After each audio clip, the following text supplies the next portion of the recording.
Piyush, welcome. It's a pleasure to have you. Welcome, thank you, Mateen. It's been great attending this Pan IIT conference. You've been part of IBM for a long time. Lately you've been focusing on big data. A lot of buzz around it. Somebody has to make sense. So I thought, better to ask you, since you've been engaged in this for the last few years. Absolutely. So I've been engaged with the field of data for 25 years, I would say that. And over these years, I've seen the terms change, the buzz rise and fall. And these days, the buzz around big data is definitely there. But more than data, it's how you make value from that data, which is important, and that's where analytics fits in, and that's where you are seeing a lot of technologies in this space evolve, especially driven by open source and availability of cheap hardware, cheap software, and application of analytics to the data is where the real gold is. And through a discipline called data science, which is just beginning to take shape, we are very much in the beginning of a very exciting journey, I would say. For most people who are not, related to technology, but consumers of technology, these are all buzzwords. But they are an integral part, whether they like it or not, especially, translating that into IoT. How would you make sense for those people? Sure. So common life, common people, in fact, that's what we were discussing at lunchtime as well. Internet of Things, everybody talks about it. What is it? It is when devices and things talk to each other. An application of that is in your home itself. You have a thermostat. Nest totally revolutionized that by connecting those sensors in a very user-friendly design, and it became a thing to be seen. Now, with that, once people see this, they get excited about it, and that's when IoT starts making sense. Yes, you could have your refrigerator talk to the grocer that the milk level is going down. You could have your toaster talk to your iPhone and send SMS that your toast has been done, but that is just a demonstration of the technology.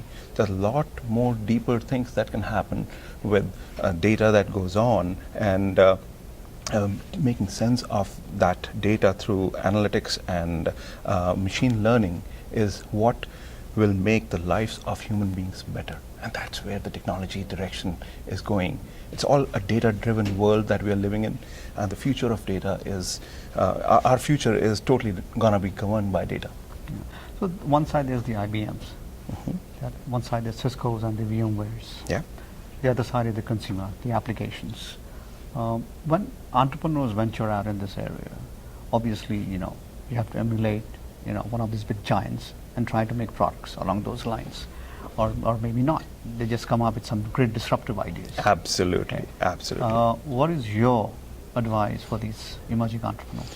So I've been an entrepreneur, basically doing new things within my own organization year after year, looking at disruptive ideas outside and bringing them in, or creating a disruptive idea within what we are already doing. So we have reinvented ourselves a number of years, but within my consulting practice itself, how can we make our customers' processes better?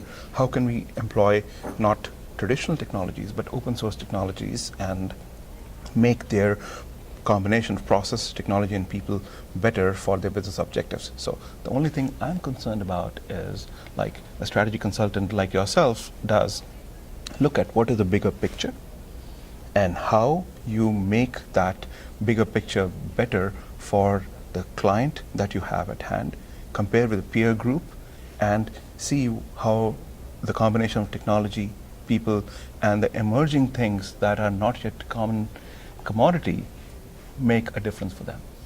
And that's the value that we as human consultants bring to the clients, right? And being in touch with technology is very important here. We live in the valley. Entrepreneur after entrepreneur are looking for that disruptive technology to change the world.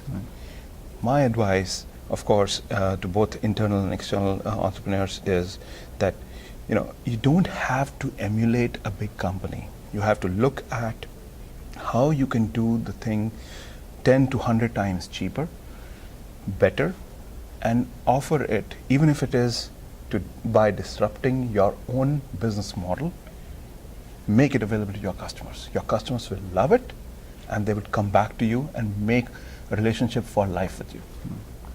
On that note, Piyush, thank you for the insight. Thank you for the time. Appreciate it. Thank you, Mateen. Thanks for having me here. Take care.